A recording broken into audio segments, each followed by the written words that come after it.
નમસ્કાર ખેડૂત મિત્રો, એગ્રીબોન્ડ વતી હું અશ્વિન કલસરિયા આપ સૌનું હાર્દિક સ્વાગત કરું છું અને આશા કરું છું આપ સૌ કુશળ હશો.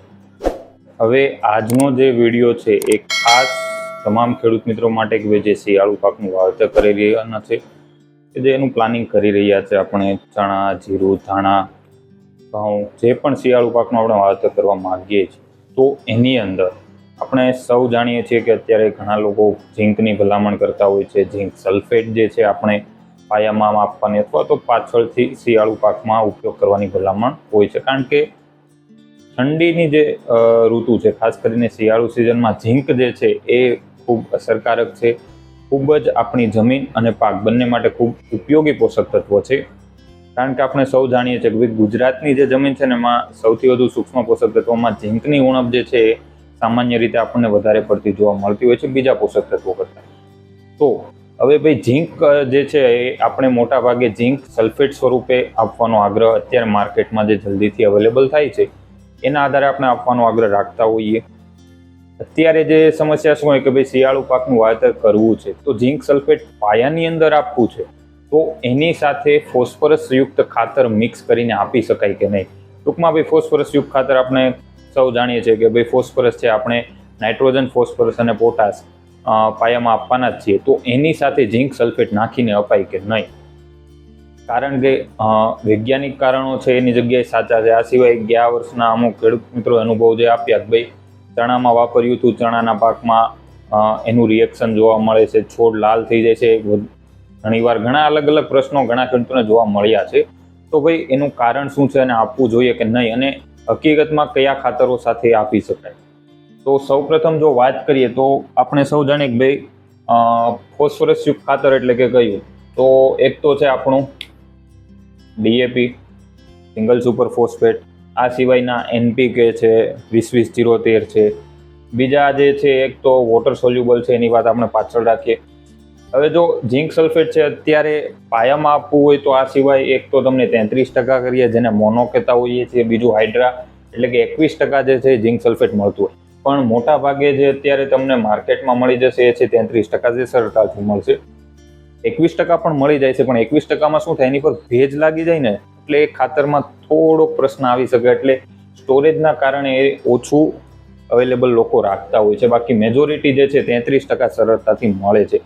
આ સિવાય માર્કેટમાં આપણે તમે જોવા જશો તો એક તો ઈડીટીએ પણ મળે છે, ઝીંક ઈડીટીએ ફોર્મમાં મળશે. બીજું જે છે પ્રવાહી સ્વરૂપે પણ મળી જશે. આ બે સ્વરૂપ જે છે એ પણ માર્કેટમાં મળે છે, પણ જેને તમે પાયામાં અત્યારે ડાયરેક્ટ નથી આપી શકતા, ઈડીટી અને પ્રવાહી સ્વરૂપ. એટલે અત્યારે જે આપણે પાયા માટે જ વાત કરશું તો ખાલી 33 અને 21%માં ડીએપી, એસએસપી, એનપીકે, વોટર સોલ્યુબલમાં. તો ભાઈ જો પહેલું જે હકીકત જે વૈજ્ઞાનિક કારણ એ છે કે ભાઈ ફોસ્ફરસ યુક્ત ખાતર અને ઝીંક સલ્ફેટ ક્યારેય પણ તમે પાયામાં બંને ખાતર એક સાથે મિક્સ કરીને પાયામાં પાછળથી ક્યારેય પણ નથી આપી શકતા. એનું કારણ શું છે? તો પહેલાં તો જો આમાં વાત કરીએ ફોસ્ફરસ જે હોય છે એ આની અંદર રહેલો ઝીંક. હવે જ્યારે આ બે પોષક તત્વો ભેગા થાય છે તો અહીંયા જે બને છે ઝીંક ફોસ્ફેટ સ્વરૂપમાં જે આવે છે આપણી પાસે, હવે એ જે છે એ અદ્રાવ્ય હોય છે. ફોસ્ફરસ તમે ડીએપીમાં જો 18% છે, આપણે 46% છે, એસએસપીની અંદર જોઈએ કે 16% છે, એનપીકે છે 20-20-20 અથવા 20-20-13, તો એની અંદર પણ જોઈએ કે 20 જેવું ફોસ્ફરસ મળે છે. તો હવે જ્યારે એ ઝીંક સલ્ફેટની સાથે મિક્સ કરીને આપશો તો એ ઝીંક ફોસ્ફેટ બનાવશે, અને ઝીંક ફોસ્ફેટ જે છે હકીકતમાં અદ્રાવ્ય ફોર્મ છે. એટલે કે તમે પાણીમાં દ્રાવ્ય કરો, જમીનની અંદર એ અદ્રાવ્ય સ્વરૂપમાં જતું રહે છે, પછી છોડ છે એને શોષણ નહીં કરી શકે, નહીં અને ઝીંક મળે, નહીં અને ફોસ્ફેટ મળે. ઇન શોર્ટ આપણે શું થશે, જે બી ફોસ્ફરસ યુક્ત ખાતર અત્યારે તમે કોઈ પણનો ભાવ પૂછો, આપણે સૌ જાણીએ છીએ ડીએપી, એસએસપી, એનપીકે, કોઈમાં પણ જાઓ, ઉપરથી તમે ઝીંક સલ્ફેટનો ખર્ચો કરશો, બધો જશે વ્યર્થ, કારણ કે એ અદ્રાવ્ય સ્વરૂપમાં જશે. ઇન શોર્ટ આપણને 1%નો ફાયદો એમાં નહીં મળે. એટલા માટે હવે આમાં શું સોલ્યુશન થઈ શકે? એક તો જો આપણે ફોસ્ફરસ વાળા ખાતર આપવાના છે, 100%ની વાત છે, ફોસ્ફરસ યુક્ત ખાતર આપશું. હવે અમુક વાર શું છે વૈજ્ઞાનિક રીતે એવું કહેવાય કે ભાઈ આપણે અહીંયા વાવેતર કર્યું છે, પાયામાં ખાતર આપ્યું, તો તમે સાઈડમાં 5-6-7 ઇંચ જેવું દૂર રાખીને આપણે ઝીંક આપો કે ફોસ્ફરસ. હવે પ્રેક્ટિકલી છે ને ખેતરમાં વસ્તુ શક્ય નથી, કારણ કે જે ખેતી કરતા એમને ખ્યાલ હોય કે ભાઈ અલગ અલગ ખાતરની વચ્ચે ડિસ્ટન્સ રાખીને આપવું ને પાયામાં આપવું ને એ બહુ માથાકૂટવાળું કામ છે અને આપણે સૌ જાણીએ કે એ સરળ રહેતું નથી. એટલે હું એવું માનું કે અત્યારે પાયાની અંદર તમે ફોસ્ફરસયુક્ત જે ખાતર આપવા માંગો છો એ આપી શકો છો. ઝિંક સલ્ફેટ છે જે આપણે પાછળથી આપવાનો આગ્રહ રાખી શકો. જો તમે બંને ખાતર વચ્ચે ડિસ્ટન્સ મેન્ટેન રાખી શકતા હો છો તો બેસ્ટ છે કે તમે પાયામાં આપો. પણ જે મેજોરિટી ખેડૂતોનો પ્રશ્ન હોય છે કે ભાઈ એક બંજા વચ્ચે ચોક્કસ અંતર રાખીને આપવું એટલું શક્ય પણ નથી. બીજો એક ડ્રોબેક હું કહી દઉં ને કે ઝિંક સલ્ફેટ છે ને ઉપરથી તમે છટકા મતલબ આપણે પૂખીને કે એવી રીતના ઉપરથી જમીનમાં નથી આપી શકતા. એનું એક કારણ હું તમને જણાવી દઉં. ધારો કે આપણા કોઈ પણ અહીંયા છોડ ઉગ્યો છે, હવે અહીંયા ઉપરથી તમે ઝિંક સલ્ફેટ આપો છો તો હવે જે સલ્ફર છે ને એ શું કરશે, સલ્ફર ઝિંક સલ્ફેટની અંદર અત્યારે આમાં તમને સલ્ફર પણ મળે છે, તો સલ્ફર છે એ ભેજ હશે તો એ તરત નીચે ઉતરી જશે, છોડ દ્વારા શોષણ થઈ અને છોડમાં પહોંચી પણ જશે. પણ જે ઝિંક હશે એ અહીંયાથી નહીં હલે. હવે એનું એક કારણ એવું છે કે ઝિંક જે છે ને એ ઠંડુ તાપમાન આવે ને જ્યારે, એટલે આપણે સૌ જાણીએ કે શિયાળામાં તાપમાન બહુ નીચું જશે, ઠંડુ રહેશે, તો ઠંડા તાપમાનની અંદર ઝિંક જે છે એ ક્યારેય પણ એની વહનશીલતા, એની ગતિશીલતા છે એકદમ ધીમી થઈ જાય. આપણી દેશી ભાષામાં કહીને કે નકટા થઈ જાય. નકટા કેવા હોય કે એક જગ્યાએ બીજી જગ્યાએ ખસે નહીં. ઝિંકનું એવું કામ છે કે ભાઈ ઝિંક જે છે અહીંયા પડ્યું હશે તો હવે અહીંયાથી એ થોડુંક પણ ખસીને આગળ નહીં વધે, થોડુંક પણ ખસીને મૂળ પાસે પણ નહીં જાય. તો ભાઈ મૂળ છે એક અહીંયા ઉપર જમીન પર આવીને ઝિંક તો લેવાના નથી.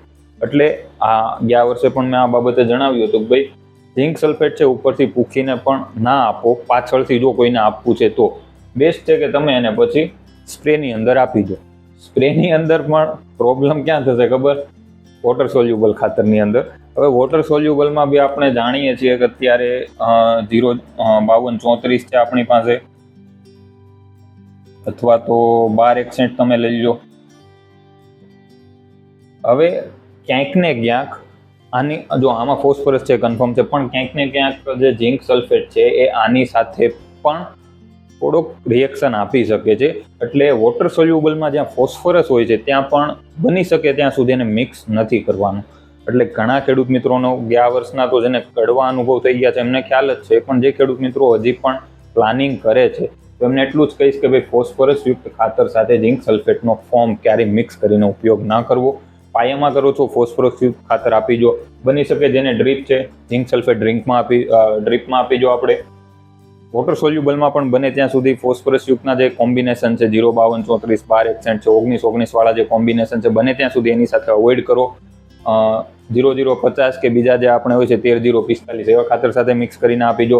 અથવા તો બેસ્ટ ઓપ્શન છે તમે EDTA ફોર્મ એવું છે જે ભાવમાં થોડુંક મોંઘું પડશે નોર્મલ ઝિંક સલ્ફેટ કરતાં, પણ એ તમે કોઈ પણ ફોસ્ફરસ ખાતર સાથે કોઈ પણ કોમ્બિનેશન સાથે મિક્સ કરીને ઉપયોગ કરી શકો છો. એટલે એ પાછળથી આપણી પાસે એક ઓપ્શન રહે છે જ્યારે આપણે સ્પ્રે કરવો છે કે ઉપરથી આપવું છે ડ્રીપમાં, પિયતમાં, જેમાં પણ, તો EDTA ફોર્મ જે ઝિંક આવે છે એ તમે આપી શકો છો. એટલે ખાસ જે કોમન પ્રશ્ન અત્યારે શિયાળુ સિઝનમાં અત્યારે આપણે સૌ ખેડૂત મિત્રોને જોવા મળતો હોય કે ભાઈ ફોસ્ફરસ અને ઝિંક સલ્ફેટ ખાતર મિક્સ કરવા જોઈએ કે નહીં, તો નથી કરવાના. એના આ બધા 2-3 નાના મોટા કારણો જે છે એ આપણે અહીંયા જણાવ્યા છે. આ વૈજ્ઞાનિક રીતે છે, પણ હું એટલું કહીશ કે ભાઈ ના કરવું જોઈએ, કારણ કે અદ્રાવ્ય સ્વરૂપ જશે, આપણો ખર્ચો જશે, આપણને જ ખોટું. એક તો પછી પ્રોબ્લેમ શું થશે, હવે આપણે આ 1.5-2 કિલો જ છે વેઇટ આનો, મતલબ ડોઝ આનો 1.5 થી 2 કિલો હોય છે એવરેજ. 2 કિલો તમે આપી શકો છો, પણ એની સામે તમારે મોંઘા જે આપણે ફોસ્ફરસ યુક્ત ખાતરો DAP, SSP કે કોઈ બી NPK 20-20-13 ના લઈ લો, એ કાંઈ તમને 500 રૂપિયાની બેગ નથી મળવાની. એટલે એ ખાતરો મોંઘા ભાવના છે, એમાં આપણને ખોટો લોસ થશે. એટલે બને તો પાછળથી આપો, અંતર જાળવી શકો તો એ પ્રમાણે આપો, પણ હું માનું ત્યાં સુધી પાછળથી તમે સ્પ્રેની અંદર રાખશો તો વધારે સારું રહેશે. 100%. આ સિવાય બીજો કોઈ હજી ખેતીને લગતો પ્રશ્ન રહેતો હોય તો એગ્રીબોન્ડના પૂછો પ્રશ્ન જે છે એની અંદર તમે જાણ કરી શકો છો. આપણો વોટ્સઅપ નંબર છે 73 773 500, એના પણ વોટ્સઅપ કરીને તમે જાણ કરી શકો છો. ફરીથી મળીશું આવતા કોઈ આવા જ નવા વિડીયોમાં. ધન્યવાદ.